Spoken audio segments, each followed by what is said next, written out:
Ready? Yeah. Good. Can we go? Yeah. Okay. Good afternoon. Welcome. This is one of the first interviews I'm going to be doing about Padel. I want to talk about the other side of Padel, not those boring conversations about vibras and rackets and that sort of thing. I just want to have a little bit of fun, take you guys behind the scenes. And for those of you who can't tell where we are at an iconic stadium. We're at Wanderers and we are here to talk all SA Invitational. I've got Mumzi and I've got Naeem over here. I'm going to allow them to introduce themselves and tell us what their role is with regards to the SA Invitational. Thanks, Sean, for having us here. Yeah, we're at the DP World Wanderers Stadium. It's probably the best view in the house where we are at currently. Yeah. So I'm involved in the on-the-grounds build that's for the SAI. So that includes the court, the base of the court, the grandstand for the VIPs, the marquee for the VIPs, the walls, the screens, and that type of thing, yeah. So you're the handyman? I'm the handyman. That's real sweet. Hi Sean, thanks for having us on Pleasure. here. I think it's my first time on this podcast, on this page. I'm very excited. This is the first one. But very excited with the upcoming 14 days to go. Very excited. Nerves are running. Stomach is tumbling. But I think so. With my role in the SAI is basically player logistics.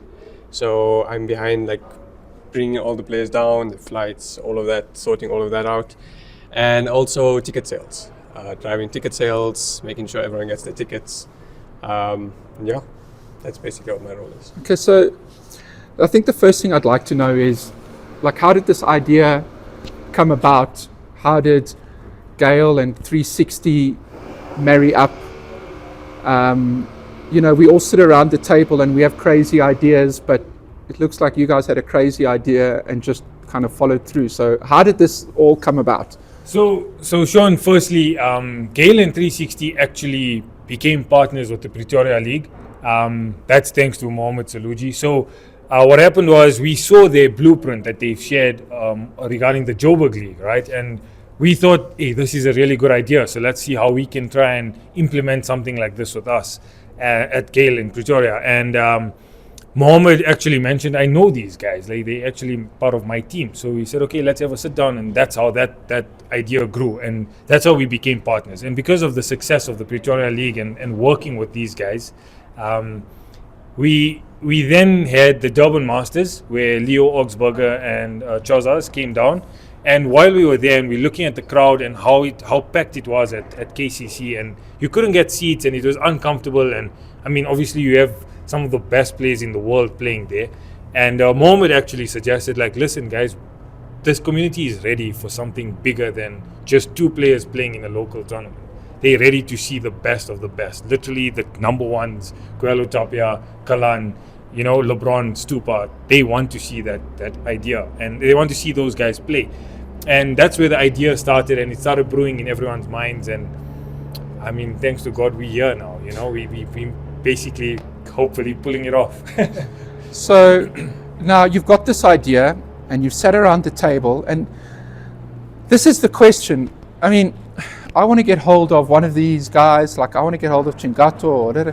Where do you even start with that? I mean, how does that, what, did you just slide into his DMs and go, hey, check me out? Funny enough, it actually is like that, John. Yeah. So Mumsy and I were lucky. We were at the Barcelona finals last year, and that's where the idea really started to brew, And we met John Sanz, and he speaks really good English. So we were lucky as he was leaving the stadium the one night. We were also leaving the stadium, and we kind of bumped into him. And we started speaking to him, and we told him, listen, we want to have a tournament in South Africa. Would you be interested? And he's like, yeah, I'm definitely interested. And he actually gave Mumsy his number. And from there, just started talking to him, explaining to him what we want to do, what we're trying to achieve. And he's kind of got us in touch with other players and their agents and his agent, and it just flowed from there. So now and Mumsy was shocked when I told it to him over the phone, when it comes to Padel and Padel players, I'm actually pretty ignorant about it. So who is John Sanz? So John Sanz he's one of the top 10 players in the world. He's originally from Spain. He plays currently he's playing with Momo Gonzalez, who's also one of the top 10 players in the world. He won the Barcelona final. So you just bumped into him, we literally bumped into him. And like this is like for me, this is the chance. What are the chances of that? So that's the thing, right? So like you think in international waters, these paddle players are extremely revered, and they are, but because of the level of sport in those areas. So, for example, where the Premier Paddle Finals was in Barcelona, it's in the same complex as Atletico Madrid's or Barcelona stadium, second stadium. So it's in the same complex. So you're as a paddle player, as John Sanz, you're competing with the likes of Rafinha and Griezmann and that level of international players. So the security isn't as tight as it should be, I guess, with the players specifically. But I mean, that's just how it happened. He was leaving the stadium, we were leaving the stadium, and we bumped into him. You stalked him. Yeah, okay. But now, okay, so the question is here now, would one of us just be able to bump into them, or are they going to be kept quite under tight security? So Mumsy can speak to that, but just to allude to it, it's very unlikely. Yeah. Okay. Yeah. So look, we want everyone to have the same experience we had at Barcelona finals. So the experience we had was, it's not like I went there with the idea, oh, this is like the Ronaldo and Messi of paddle, we're not going to get to meet them, this and that. I promise you, they are the most humble people you'll ever meet. So like, I mean, just walking to John Sanz, for him to just turn around and stand there to talk to us, I was shocked. I was shocked to say that he's actually talking to us, let alone he gave me his number. He said, yeah, take my number. I asked him, okay, how can I contact you? Email, Instagram? He said, no, yeah, you have WhatsApp? Take my WhatsApp number. So I mean, that's the experience we want to try and give everyone here. So we're going to try, obviously with the crowds, we don't want everyone to like crowd them. That's one thing that they don't like, is people to crowd them up. But we want to try and keep them as open as possible. So just for everyone that is coming, they are going to be all the players are going to be at the brand stand. So Galán will be at Adidas stand, Youngos will be at the Lock stand, Stupa will be at the Suk stand. So everyone will get a chance to see them, to meet them. So we're trying to keep it as open as possible for all of them. And then, okay, so now we're talking about some of their sponsors, and I know we're bouncing around all over the place a little bit now. Did they have to get their buy-in from their sponsors to come here? And then have the local sponsors done anything to assist now that they are coming here? Or are they just taking advantage of the fact that they are here now? I mean, so do you understand?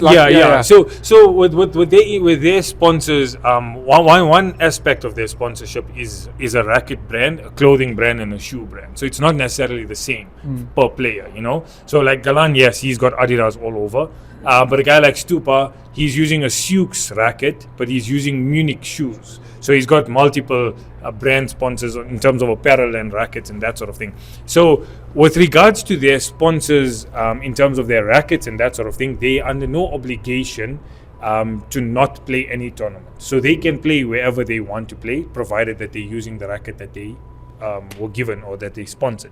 One of the other requirements of their contracts with their brands is wherever they go, if there's a local distributor of that product, they have to attend certain obligations. So it's just a natural progression. So it's a national progression. So they'll have a stand here at the Wanderers Stadium. For example, Adidas will have a stand here, and then Galán will spend some time, I can't tell you how long, I can't tell you when, but some time will be at that stand to push the brand. Are you putting up the stands kind of out on the field, or is it going to where? So I can remember we spoke and I said you almost need to make it like an expo kind of feel and that sort of thing. So where at the Wanderers are those areas going to be? So that's going to be at the entrance. So basically as you enter, there'll be all the activations will be in there before you come to the grandstands. Okay. So it's basically, you can call it like a fan zone area for everyone before. So they'll have that whole experience before they have the experience of watching the amazing battle. Okay, so now you guys get John Sanz's phone number, his WhatsApp, and you chat to him and you pitch the idea, and does he say yes straight away? Yeah, he said yes from the start. He was the first one. he was the first one we got into contact with, and he was the one to help us with the dates. So he looked at the calendar. He said, okay, from this date, we actually had it planned to be, I think, in May. Yeah, last month it was supposed to be. That was our dates that we had planned. And then John Sanz was like, no, we can't come on these dates. Make it the 15th to the 17th of August. That's the only week we can come. So Yeah. So to fit into the Premier Padel circuit, obviously that's their main priority, is to play on the Premier Padel circuit, and because playing in those tournaments wins you the most amount of money, firstly, and secondly, it gets you the most amount of FIP points to then enter the Barcelona finals, and then obviously to get world number one. So that's the most important thing. What happened was, in August there's a break. So currently Tarragona is on, which is in Spain, and then there's a break after that. And in that break, they're like, okay, it's generally time to relax and to switch off a bit. But when we having the tournament, from that week on is when you get back into training, hardcore training, preparing for Madrid P1.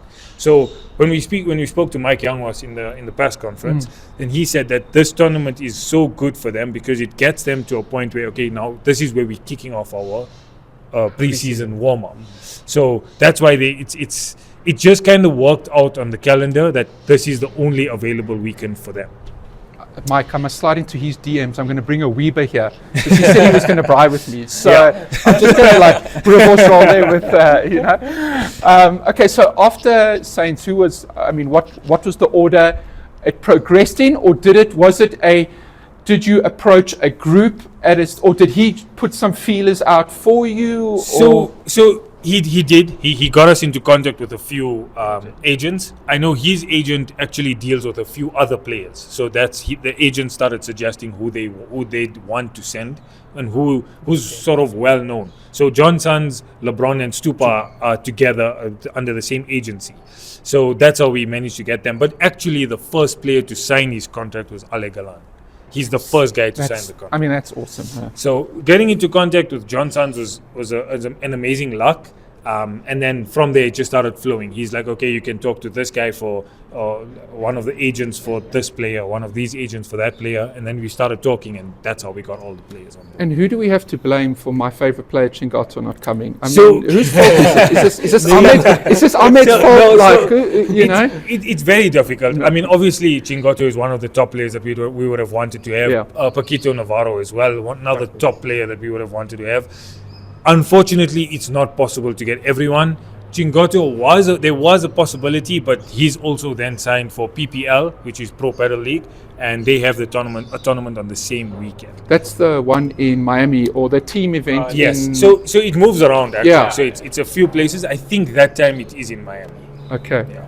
And now they're coming out and that sort of thing. Are they coming out on their own, or are you bringing out their families as well? So some of the players are coming with families. Mamzi can talk more to that. But we know Bella, for example, he's coming down with his family. He's going to spend a few weeks after the event. Oh, wow. And he wants to tour essentially South Africa, go to Cape Town. He wants to go on a safari, that type of arrangement. That's his plans. And some of the other players are coming with their significant others. Some are coming with just their managers. So Mamzi knows more. Yeah, well, that's exactly what it is. There's just a few players that are coming down with their whole family, like Bella, for example. Kuela also is coming with his full family. Tapia. The rest of them are just coming with their significant others or their managers.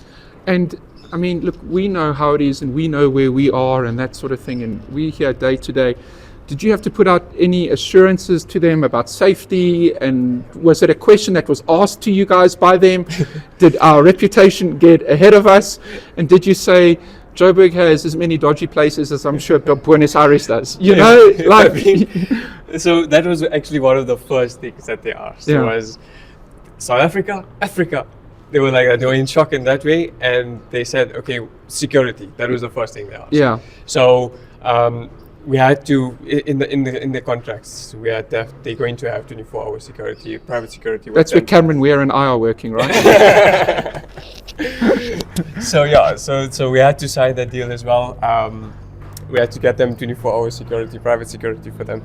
That was one thing that was it was a deal breaker if they wasn't. Yeah. Basically. Okay, all right. And then while they're here, you've got to entertain them and... Of course, yeah. Look, we do have a few things planned. Look, the time here is very limited. Yeah. Because obviously they, like Naeem said, there's only a 2-week break between the one tournament and the next. That first week they want to use it just to rest, and then the second week is when the traveling starts again. So we do have a few things planned for them. Like when they arrive, they're gonna go on the safari tour, and the other entertainment's gonna basically happen here at the stadium. Yeah. Just basically feeding them and trying to keep them as most entertained as possible. Again, Cameron and I will happily help with that. No. How good's your Spanish? I was the only one who spoke Spanish at the press conference, okay? Okay. And then, okay, so now they're all coming out here. Are they going to be doing some warm-ups? Are they going to be playing maybe at other couple of clubs? Or, so I see Virgin has said, I think one of the players is playing at Lone Hill. Yes, so Mike Young he's contracted with Lock, and that's his agreement with Lock. So they arranging for that. I think Virgin Active is the distributor for Lock Padel, so that's how they've done that. But the rest of the players, no, unfortunately not. They don't want to spend too much time on the court where not necessary. So they'd much rather be training, and we're going to use the venue as a training facility for them on Thursday, and then Friday, Saturday, Sunday they won't be playing any games. And then other than obviously what they need to play, which is in the tournament. So I don't know the World Tour and the World Circuit so well, but at one stage I thought the Mexican Open was at Mexico City, but then I was told it's actually at sea level. Is that right? Because the reason I'm asking is this has to be one of the highest altitude cities that these guys are playing. Yes. At which is the highest altitude city? It is Mexico City. It is. So yes. I was right then when the person. Yes. Mexico is the highest. Yes. This is higher. Is this higher? Yes. Okay. So that is a bit of a concern. Have they realized it? Have they brought it up? They haven't, but the tournament director, who's a Spanish gentleman who's managed quite a few of the Premier Padel tours and tournaments themselves, he's brought it up, and for that reason we need to arrange a specific ball for them. Okay, now that this has led to the question now. Yes, which ball and how and what? How did that? So we currently playing around with a few ideas. We have 3 balls in mind, and when the players arrive, which is on Wednesday, Thursday, we'll then allow them to test the ball, and then they'll choose from the 3 that we have which one suits them best. Are they all from one company or no? Okay, so that's actually, and you know what? Then I see you're not committed to anything or any company, and it's out of your hands in that decision. So we don't have and we don't really need a sponsor for balls, because it's not a long tournament where it runs over 2 weeks. It's a short tournament. It's a weekend tournament. Our local guys will most likely use a different ball to the professional players, so simply because this ball that the players are requesting, or at least Pablo has requested, is not a ball that's sold to the public. It's a specifically designed low pressure ball. So there's one from Pull Padel and there's one from Head. So between the two, we then allow them to choose. Yeah, because if I'm thinking about it, one of my concerns is you want to see these incredible rallies, yes, and that sort of thing. But we all know we've played in those tournaments, even just up here, and it's us. If you play with the wrong ball, you're in trouble. So that's why the ball. Galán's going to stand, or they're going to stand at the back of the court. They're going to kick it, and it's not going to go glass to glass. It's going to go kick and go out over the top, kind of thing. 100%. So it has been a concern, and that's why we've opted for low pressure balls, extremely low pressure balls. They're not on. You can't purchase them anywhere. Yeah. So that's the idea. Okay. Yeah. All right. And now you said the Players Tournament. So again, a lot of questions I get is, you see the advertising not starting before 4 or 5. Yes. So I think a lot of people are not understanding as to what is happening before. What are you getting for your ticket? If I'm going to spend 950 or 1,000, 250 or whatever the case is, how much paddle can I see? What sort of paddle am I seeing, and what is going on in and around the event? Okay, so just to touch on that. So what's happening is when the advertising is coming out, we are advertising the international tournament, and that's why the time says not before 3 p.m. And the reason for that is that's when the players, the pro players on the international tour, they step onto the court. Before that, there's a local tournament as well. So it's the South African Championship, and there we've invited the top players in South Africa that are well known, that have committed. So we've used the likes of Shez Tiob has assisted us with that, Mohamed Majum from 360 Padel, and a couple of the other pro players in South Africa have also suggested, no, these guys are quite good, let's invite them. So we got basically the cream of the crop in South Africa, and we've invited all of them to play in the tournament, and Mamzi will tell you about that. Yeah. And I just want to know, Eggy, Richard, who they're playing with? They're playing with each other. Sure. That was, they like abusive relationships, those two. Huh? That was a very quick divorce. Huh? The grass wasn't greener on the other side. They were actually happy to play together. Okay. Again. Yeah. All right. Okay. So it's the top 24 players in South Africa, 12 teams. They're going to be competing in a normal knockout stages. So Friday will be the round of 16. Obviously, a few teams of the top seeded teams will have the buys on the Friday. And who worked out these seedings? We've all got in our minds who they are. Yeah. But there's no formal. We can sit here and we probably can come to a consensus, but there's no formal. I don't even think we'd be able to come to a consensus. I don't think so. Because everyone has their own view on who's the best player and who's the better player. And who's the best team. 100%. Exactly. Because as an individual, it's one thing, but as a team, if you can't, I mean, you look at the likes of Warren, who's an unbelievably good right side player, but if you pair him with the wrong left sided player, I'm sure they'd struggle. Well, we saw last night. And we've seen it in the Diamond League. Yeah. Exactly. So it's very difficult, but to answer that question, Mohamed Majum. You speak to Mohamed Majum, the 360 Padel chairman, that's the guy. Email address, WhatsApp, I will arrange all the details. You should pop All up the on screen. details. Yeah. It's all right here. Okay, because that's going to be just as contentious as the format for the pros. Now, okay, so and you say that's going to be straight knockouts, best of 3 sets, like a proper P1 style event. P1 style, Yes. 100%. So it's 2 sets and a super tie break. Okay. It's 1-1. Yeah. Okay, Yeah. all right. And if it is based on a proper P1 thing, is the guys getting appearances or they're playing for prize money, the higher they finish kind of thing? So there is a prize money. Yeah. It's not yet confirmed, but Yeah. there is a substantial prize money for the local championship. Whether everyone will earn something of it, I can't tell you, or if it's just the winners and the runners up, I can't. You can't tell you yeah, that. yeah. Okay, cool. All right. And then now the format for the pros, it's a team event. Yeah. Okay. So we understand a team event. What I've realized is, and I remember speaking to the 360 guys about it. Team events are still very new. Yes. So when 360 Pretoria started, nobody actually knew what it was except for a very, very small part Yes. of the community. Now people have got an idea about 360 and how the team thing works. But now what's happened is we've got an inter-club league running in Pretoria. Yes. And I'm getting a lot of questions as to how people can play and where they play, and they're not quite, maybe I'm not explaining it correctly or whatever the case is, but that thing of like, this player has to play there and everybody can do, team events are still very weird It is. in the larger scale of the paddle community yes, in yeah, South Africa. yeah. All right. So what is the format for the pros?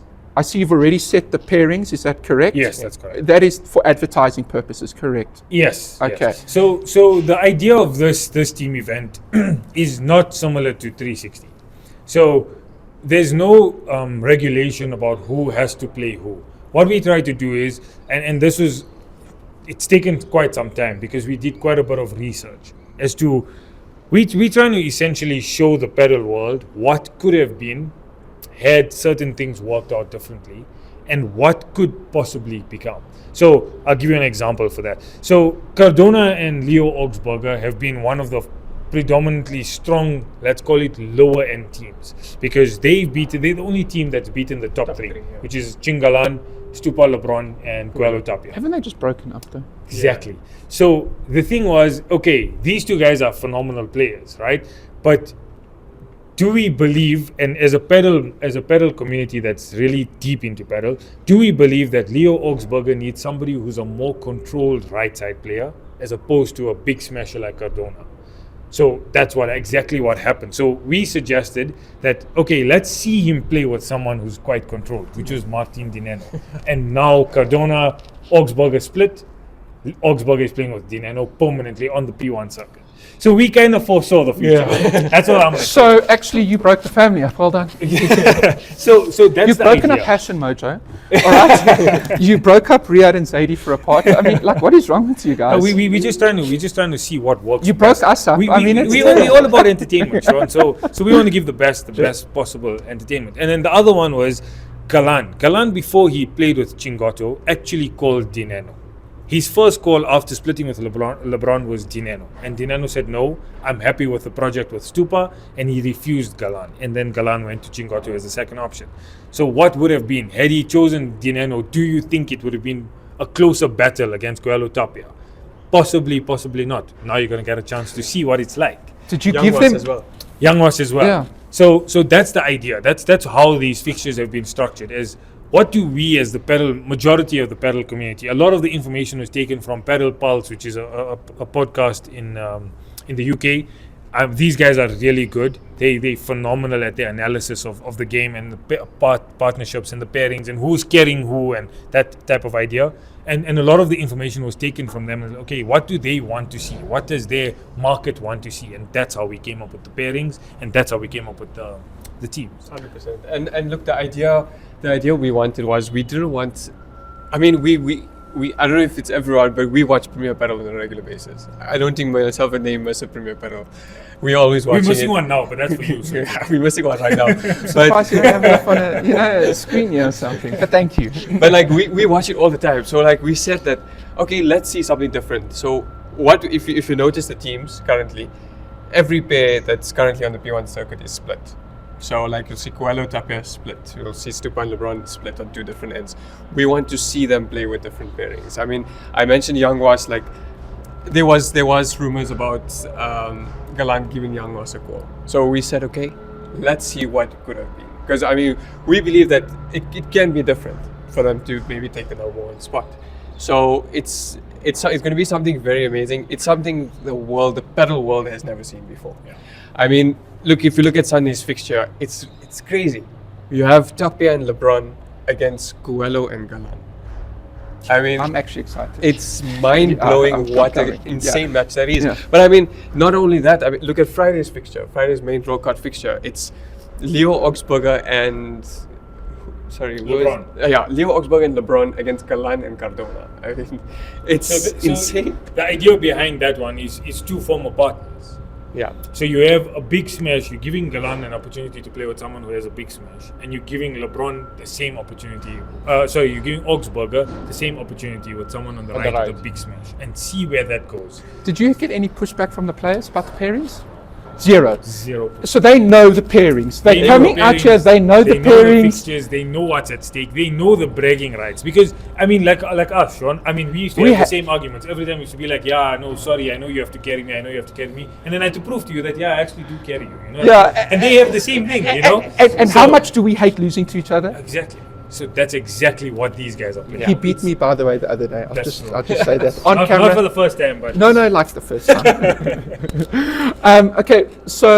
Okay, now another question I've got quite a lot of is, how do we know if we're going to come? And you can't obviously guarantee it.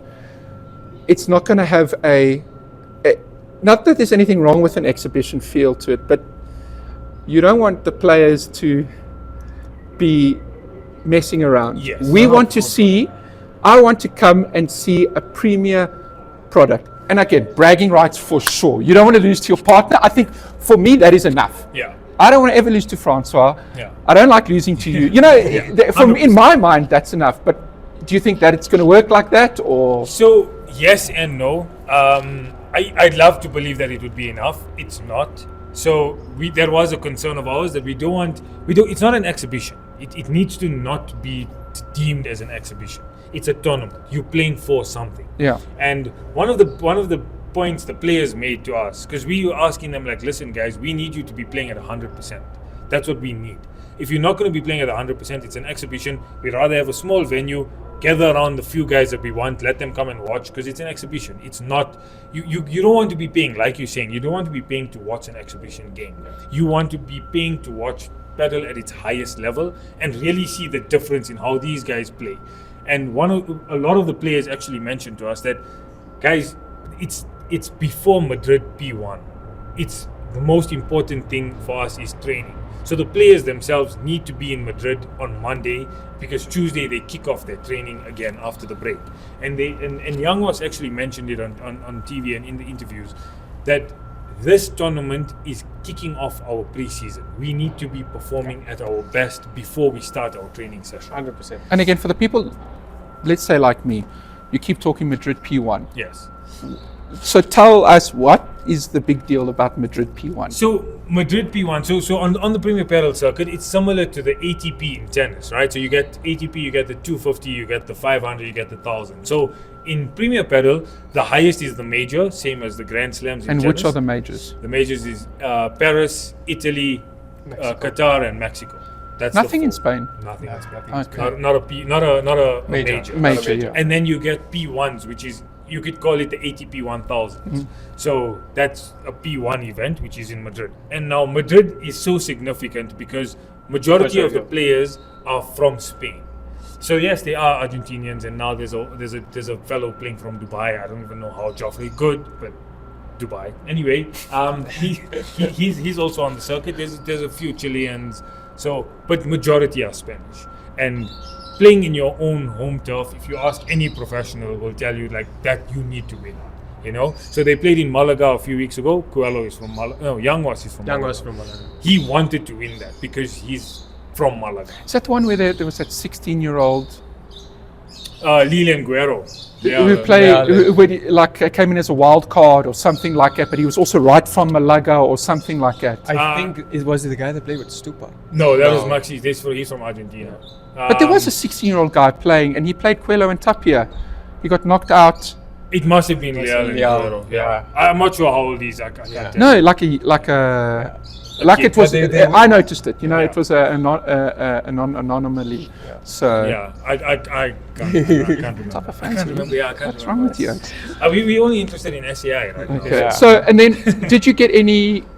I mean, knowing the players, the local players, and that sort of thing, they would love to be seen on the court with these guys. Did you get any requests for like a mix it up? Let's put some of us in with some of them in, and that sort of thing. So we did get that. And Yeah. honestly, we would love nothing more than to give that to the local South Africans, because I mean that's what it's about, right? That's what that's exactly what 360 stands for, and as well as Gain. We stand by giving back to the community as much as we can. And unfortunately for the players, it's very difficult. So Youngwas is under contract, and that's why he's able to do that for Virgin Active Yes, Romeo, right? with I think it's Siobhan and Siobhan, Adam and Warren. Yeah. But the other players, and their contracts aren't so tight, if I can put it, or so stringent on them. So they only agree to play one game a day. There's no opportunity to play. But again, you've got this major tournament coming up, and Exactly, you don't want to do anything to affect your. You don't want to come here and maybe get hurt playing with Adam or Eggy or Richard, and no disrespect to those. I mean, they're phenomenal players. Yeah, but unfortunately for pro players, it's not something that's sort of worth their while, especially because of where the season is for them. Yeah. So that's why it's a bit difficult. Okay. So what we did arrange for them, and the local players are quite aware of this, is they'll share a change room. So the local players playing in the tournament will share the same change room as the pro players, which will give them a chance to interact with these guys, and the pro players will be watching their games as well. So after the game, they can go back, and maybe the pro players will give them a couple of tips and that type of thing. So that's how we. Okay, so the pro players are happy with it, and yeah, they're fine. They're happy to engage. like you said, they're humble people. Yeah, They're super humble They're people. happy to engage. It's just, you know how we are. I mean, if we see Faf du Plessis just warming up on the side, we're all gonna run. Everyone's gonna run because it's Faf. But if AV de Villiers is here, I'm going to have to hold you lot back. That's like. 100%. You know? Funny story though. We played paddle against Jacques Rudolph. I was telling one of my friends. I phoned. I got to enjoy that. Yeah. He goes, but Sean, I really recognize this guy. I go, no, you're such a chop. I said, Naeem, you just No. played against Shagurov. Oh, wow, everyone. Yeah. And he said, I'm going to tell everybody. I was like, you didn't even recognize it, man. I mean, I didn't think it was possible. You know? So yeah, that was really awesome. So now this is Hello Turf. This is, people will argue, the home of SA cricket. It's one of my favorite stadiums. 100%. Supersport Park is my home. First of all, why the Wanderers? So Because I suggested other things. Yes, Yeah. I know. So when we first started this project, our goal was to try and get an indoor venue, and we've been to a few, including Senton, the pavilion on the, I think it's the 7th floor or something, and then Times Square in Pretoria, Hartfeld Arena. So we knew we needed quite a big venue, specifically because the court itself takes up quite a bit of space, and then runouts, and then you need to have some sort of barricade for the players so no fans can run into. So unfortunately, we were unable to close a deal on an indoor venue. I think for the time. also for at those areas the roof wasn't high enough. If I'm No, not so mistaken. some of the venues had Yeah, high enough. Like yeah. Hartfeld was big enough. Hartfeld was, the yeah. pavilion itself also is quite high. Yeah. The roof is quite high. It would have worked. Yeah. Times Square as well could Yeah. have worked. But the problem was availability of those venues. Availability also. Yeah. And yeah, I mean, there wasn't enough seating. We were never going to get as close to enough seating as we thought we'd need. Okay. So you were looking at maybe 1,000, 2,000 people with the court, with the setup. Really? Yeah, it wasn't Is a that lot. all? It wasn't a lot. So you need to have sort of 600 square meters Yeah. of space just for the court itself. Then you got to have the umpire chair, you got to have the players seating, you got to have an entrance for the players, you got to have a warm-up zone for the players, a gym area, so that type of thing. So all of that takes quite a bit of space. What was lovely, so once we realized that, we said, okay, let's look at an alternative venue. And Moom suggested, why don't we do it at an iconic venue in South Africa? Yes, Senton is an iconic area in South Africa, and the mall and whatever it is iconic. But at a sports venue that actually means something. At the end of the day, these players, it's their first time. I think only Augsburger and Chozas, only two that came to South Africa. I'm just saying the players would have loved Ellis Park. Hillbrow Yeah, is true. So and those Springboks are selfish taking. So we said, okay, let's look at the Wanderers. I mean, DP World Wanderers. You look at the stadium, Sean. Yeah, I mean, it's I the- can't think of a better place with a better view. Yeah. And I mean, it has all the facilities that we need. Yeah, the gym, like- the everything, Exactly. everything you need. Yeah. Exactly. So that's how we kind of settled on. Ooh, are the change rooms the famous? Yes. Those ones there. Oh, okay, that's quite lekker. That's quite cool. That's quite cool as So well. the players will come down the tunnel as well. Yeah. With the intro, Everything. everything. Okay, now Naeem, you're building the court. Okay, Yeah. now we can see they're laying a new pitch here. Yeah. Because this one's been a bit slow. All right, okay, so they're laying in the new pitch here. Now, have the Wanderers borrowed you their diggers to dig up the field? I'm sure the Wanderers are just saying, Naeem, go crazy, dig up the field, right? Yeah, I mean, Asif has been amazing. Yeah. Not so amazing, but so there's. I mean, obviously, it's a cricket stadium at the end of the day, and Yeah. it's an internationally recognized cricket stadium. So there are quite a few restrictions. For example, we cannot dig anything into the ground, and that's because of the irrigation and that sort of thing of the stadium itself. So what's going to happen is essentially we're building a base that's going to be 600 square meters, and on top of that base will go the court. So the base is 300 mils, which is nothing. It's the size of a ruler essentially. It's Yeah. 30 centimeters Yeah. off the ground, and that base is where the court will go on top of that. So you will fasten the court. Onto the Fasten is, base. I don't know whether Yes, that's yeah, the right yeah, word. yeah. And that base is strong enough to handle. Yes. And you've tested this? Yes, it's tested. So in Italy, there's a it's not part of the P1. It's just a tournament that they host, and their stage or platform is 1.5 meters high, and it works. So it's about it's a lot of engineering which I don't completely understand, but we've Oh, so tested. that's in good hands. Then. Yeah, I mean, we've got a structural engineer, so I'm quite confident on that. But essentially, it's a base with aluminium, and that aluminium I know triangles are the best form for rigidity. So they got triangles under the base. And then on top of that goes birchwood plywood, which is 2 centimeters. And on top of that goes another wood, which is 2 centimeters. So it's 4 centimeters of wood and aluminium on the floor. And that's what the base is, essentially. And then what you're going to do, you're going to get Andrew Priost, Alia Flick, Christian Vorst, a couple of big Afrikaans boys from Pretoria to come and run into the glass. To come and run into the glass. No, we're getting the Springboks to test the scrum. That's it. And then if anything happens... Oh, but we've got the big game and I've got enough weight to test the glass, right? So, yeah. Okay. But so the idea of the portable court is it doesn't actually need to be bolted into the ground. It has its own plates that it gets bolted into, and those plates are heavy enough. They just need to sit on a leveled surface, and that's essentially what we're building. And then is it like the courts at Gale or 10 by 20? Is it a specific court that you've had to get specifically for this event, or was this a court that was readily available in one of the club's warehouses, kind of thing? So it is a specific court, right? So it's not a court you've seen before unless you've been for a Premier Padel tournament. It's from Majorset, who is a Premier Padel partner, and it's called the Premier Padel court. So I know the Annette uses Majorset courts. Yes. And I think Baldwin is now using Baldwin is also yeah. Seb was very, very helpful in obviously attaining these courts. He has them. It's with him at the moment, the court for this event, and that's the court we're going to use. So yes, while the net does use Majorset courts, they don't use the Premier Padel court. Okay. The Premier Padel court is a portable court. Okay, and then the surface of the court. Mondo turf.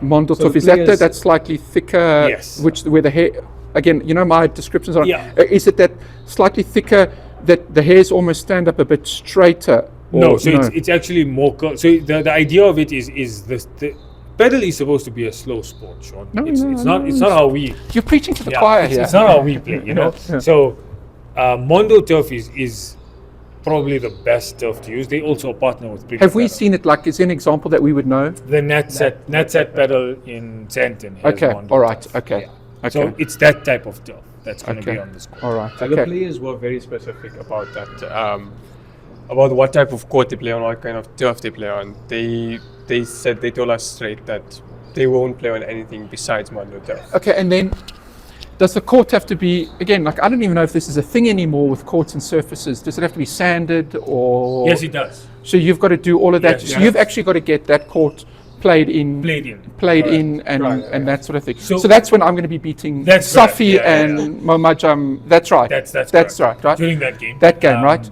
And then you're going to commentate with Mojo, right? I got no issue with that. I'm very good at commentating. Yeah. I learned from the best. Yeah. And our man Gonza. Gonza. How awesome would that be? Yeah. So and then the players will warm up on that court the day before. Okay. And then that's how we kind of play it in and that sort of thing. But now it's obviously, the clubs build their courts and that sort of thing, and they go, we need a playing in time and a settling time, and some clubs make it sound like it's forever.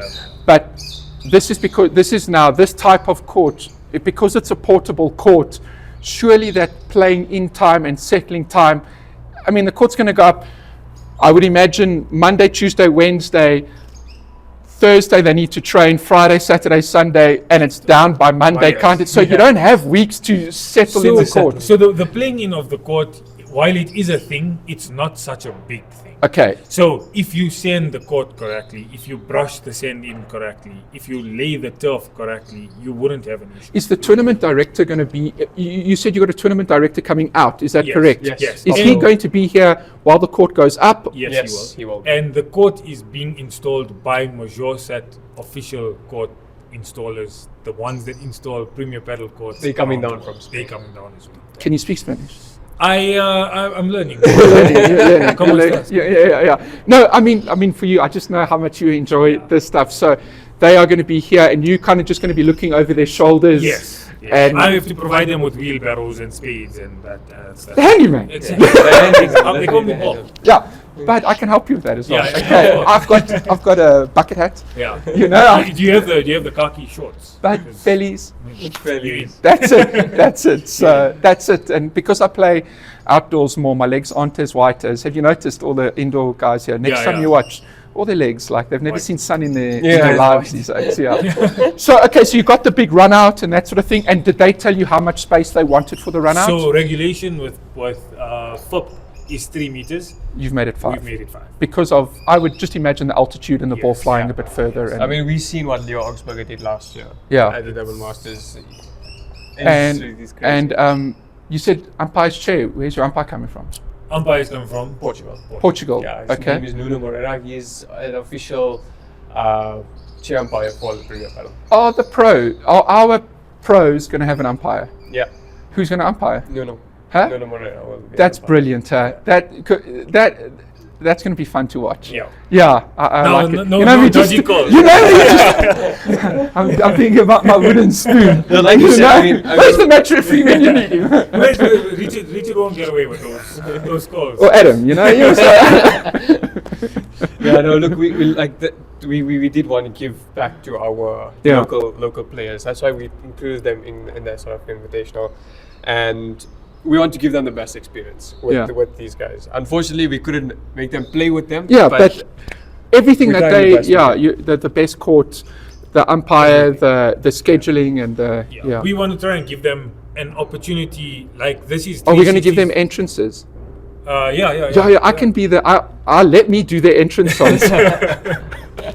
I've got some great ideas. And maybe we should sign Sean up as the MC. I think so. I think so. I think that's a good idea. So we're trying to give them, and that's 360's motto, is to give every player, not the pros, but every average player like yourself and myself, an opportunity to feel like a pro. And now when we do bring the international pros down, we don't shy away from our own pros. These guys are what us. They've been there. They're helping the sport. I know Adam, Tremaine, these guys are doing coaching. Eggy, they're coaching players to become better. That's what they're doing. They're giving back to the community, and that's what we want to do for them. So not to shy them down when there's call a spade, better players around. They're still as important as these players. And then just finally, Mums, do you want to just talk about, I mean, we've spoken about some of the activations and that sort of thing. So the fan experience, just give us a rundown of, I'm going to get here at 9 o'clock. I got my ticket. I'm a diehard fan kind of thing. Not everybody will do that. Yeah. Some people have got work commitments or whatever the case is. But what is the fan experience? What have you got going on here? So, like, besides what was already mentioned, that the local tournament will be happening, which is something that seems like our Padel community loves watching Eggy, Richard, clearly. Adam play.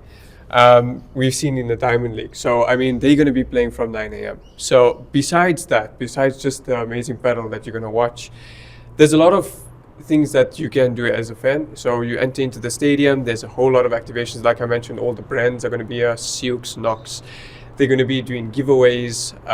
There's going to be a lot of giveaways, games. Playtomic also is going to have a stand here. They're planning a whole giveaway and some entertainment for everyone. On Saturday, it's the box up playing. So we're going to be putting up a screen here for all the box fans, so they don't miss out on that as well. And of course, like great food, drinks. I mean, you're going to be... It's a Padel festival, Sean. Yeah, that's what it is. That's it, So whatever you'd expect at a festival, that's what you're going to get. Yeah, and I mean... My expectations of a festival are very similar to Muji's, so you must just be careful there. And I mean, during the matches, not just watching... Yeah, no, look, Mrs. Muji Rakaya, we are only joking. So that's what it is. That's what it's about. It's a family-friendly festival of Padel. Okay. That's what you can expect. And Alright. I mean, during the matches as well, like there's going to be music, DJs. I mean, there's going to be some nice effects of lights and smoke. So have you approached the best DJ in the country, Gary Piltz, to, he's like the best DJ. Really? Gary Piltz. Yeah. Even Tebe says he's like one of the. Am I right? Huh? Gary's good, huh? I'm better than Gary. That says a lot about Gary. Gary is a better producer than me. Okay. I'm a better DJ. Okay. You hear that, Gary? You hear that? Okay. So, no. Okay. I mean, is there anything from your side? I can't think of. I probably missed some things and that sort of There's thing. so much to talk about. There's a lot I to mean, talk about, it's not as simple as you think it is. And I actually met one of the guys from Blue Blood, the owner of Blue Blood. They do entertainment and events. And I was like, I really take my hat off to you guys, because we just come, we rock up, we sit down, we watch the show, and we go home. But nobody really thinks about what goes into producing. There is one thing I've forgotten. There's one thing I've forgotten. How many flight tickets? How many airports? All right, okay. How many connections? tell you. No, this is this. I love this stuff. Sorry, and I know it's like the format is all wrong, and I was about to sign off, but that is actually, when I heard that, is the reason for this whole thing. Yeah. Look, as much as I said the players are humble and the good people, they're a bit of a difficult bunch to deal with. In terms of flights and stuff, it was the biggest headache I had to deal with in my life. We booked over 50 flights for them to come down. So we have about... Specific flights or tickets? Sorry? It's 50 flights or 50 tickets? 50 flights. 50 flights. It's 50 flights. Yes. So, yeah, so they're all coming from different places. I mean, the majority of them are coming from Madrid, but half of them are going to Miami, another half are going to Argentina. So from South your Africa. flight out Your is flight not out. necessarily back to Madrid. Yeah. And we have, like, for example, Leo Augsburger, he's the only guy coming from Argentina. The route from Argentina to South Africa is crazy. I thought there's no direct flight. No, there's a minimum of two stops before you can get to South Africa. So they stop in Brazil, and then he has to stop in Santiago, and then come to South Africa. So the flights, it was insane. Like I said, it was over 50 flights. So there's over 50 international people that we're bringing down. That's including their family, the chair umpire, the commentators, the court installers, all of those guys. So yeah, it was an insane amount of work just to get them down here in terms of logistics and all of that. But yeah, it's all done now. It's all ready. They're all excited to come. Our man John Sanz is also fit to play. So yeah, it was really insane. I don't know if you have anything Not else. that I wasn't excited, but this has actually made me a whole lot more excited. I So, mean, look, yeah. Sean, like I think the people are going to be getting a good value for money, because I mean they're coming here from 9 a.m. They're watching. Well, they have the live option show. to. Yeah. Yeah. I mean they're watching great level of South African paddle, and then the best paddle in the world. So it's a full day experience of just paddle. I think a minimum of 6 matches a day that you're going to be watching. It's a lot of paddle that you're going to be watching. Compare it to like, I don't know if you can compare it, name you more into sports, but like the soccer match you're watching for 90 minutes. Like we went to Barcelona finals. On the Saturday we watched Premier Paddle and we watched the Barcelona game. I know this is my personal opinion, and then you will probably have a different opinion about soccer, but I enjoyed the Premier Paddle experience more than I did at the Barcelona match, the soccer match, because I felt like the Barcelona match was just happened too quick. Like it was just 90 minutes and done. Premier Paddle, we sat there. We were in and out of the stadium from the morning till the night, and it was just a beautiful experience. And that's the experience we're Mums, giving I'm everyone here. now officially inviting you. The next Springbok match at Loftus, you're going to spend the whole day with me. Okay, we're going to set up a braai on the side of the road. Yeah. Okay, and we will show you how. Rugby is different. Rugby is different. So that try has to be there by girls' high though. No, we did it in Affis the last time. Ooh. So yeah, no, Mumsy will fit in right there. It So, has to be allowed. I don't know if Gustav won't let us in there after last night's results. So, yeah. But guys, I know I just threw this out there, but thank you for first of all, from Gail, you guys treat me like a legend. So You thank are. you. No. Listen, who would have thought we'd be sitting here 3 years ago Yeah. doing stuff like this? 100%. From the one court to this. So the two of you are the Gail, like, well done. I mean, Thanks. and a public thank you for everything that you let me do and get away with. I really appreciate that. To the 360 guys, thank you for everything you do and let me get away with. But I'm super excited. I'm wishing you guys all the best, Thank you. all the luck. Yeah, I think that's pretty Thanks much so it. much for having us, Sean. No, Thank you. it's a pleasure, guys. Cool. Thanks for the great venue. Yeah. All right, It's thank gonna be you. insane. Cool. I hope that was okay.